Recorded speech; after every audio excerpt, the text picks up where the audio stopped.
Hi Nathan, how are you doing today? I'm all good, thank you. Ça va? Right, great. We are testing all the beta today in the Enduro. Which one do you prefer?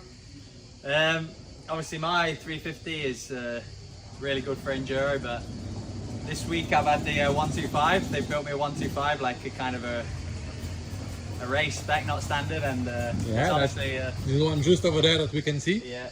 Little beauty. It's had a hard life for the last 2 days with Yeah. me and my brother riding it, but this is really good. It's really impressed me. I expected it to be a little bit slower. It's actually got some good power, and yeah, so fun to ride.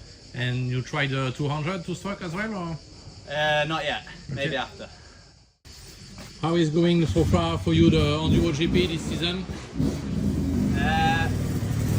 It started off not as good as I'd have hoped, because in the winter I had a shoulder surgery from the injury from the last year, so I got that fixed and missed a bit of time on the bike in the pre-season. I couldn't ride so much with the shoulder, and yeah, I was just not 100% at the first race, I don't think. And the races have been difficult. It's been wet, and I'm from England, but I don't like the wet. I like it dry, dusty and hot, and all the races have been a little bit wet and difficult, so not the best results, but now I feel like I'm back close to 100%. You're living in Italy now, not in England anymore? Yeah, exactly. This year I've spent most of the time in Italy, because when I stay in England it's difficult to ride.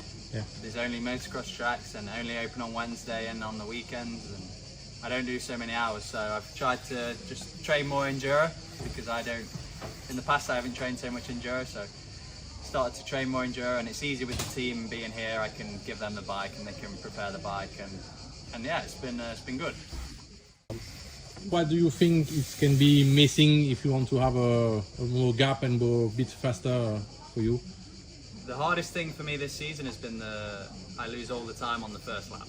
On like Saturday morning after we walk the tests, and then for some reason the first lap I lose a big gap, and then the race is over. Yeah. You know, if I lose sometimes 20 seconds, 10 seconds on the first lap, it's so hard to catch up, you know, in enduro, or if you make a mistake. So yeah, I need to be more confident on the Virgin, on the new tests after walking it. Maybe I need to walk more times or something, I don't know. But this has been the biggest issue. Do you feel you can push a little bit more when in the first lap? Yeah, sure. I'm riding sometimes a little bit too cautious, like on and off the gas too much instead of just on the gas and braking hard. But also this year the first laps have been like a little bit slippery. Like I said before, we've had wet races, and when it's slippery without the line, I don't have a good confidence.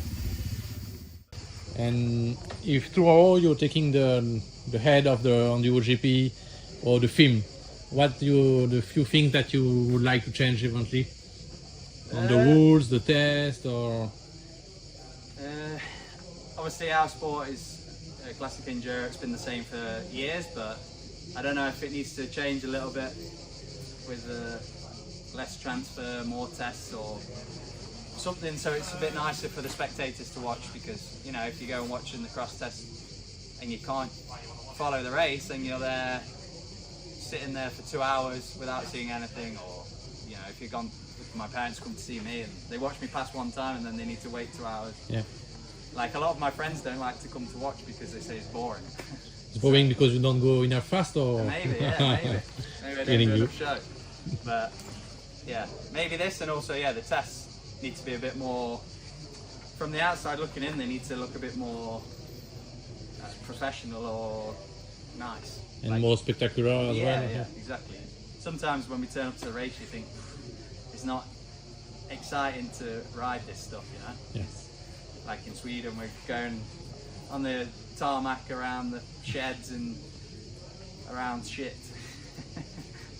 Would be more nice if they looked better somehow, not just, you know, plastic sticks and tape. I know it's our sport, but I don't know, it just looks a little bit gypsy sometimes. Yeah, thanks. Okay, so riding for Beta Factory, you have the little brother just over there. How it is to be, of course, not in the same team. Yeah. You live together as well, or you see each other sometimes? Now we're on we don't see each other much, to be honest, in the season because he's so busy with his schedule and he's living in Belgium. For the motocross, it's the best place, and I'm in Italy, so. But when I have a free weekend, I try to watch him, and when he has a free weekend, we try and do something, but we don't have a lot of free weekends together. And yeah, in the past, we've always been on different teams, so it's nice to be on the same team. You know, we can do events like this together, and I can go and ride his bike when we're practicing, and he can ride my bike. Who is going the faster today?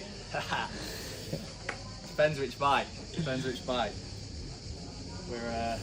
We need 2 125s, and then we can have a proper race. So let's Maybe say we organise that. if Dini can hear that. Yeah.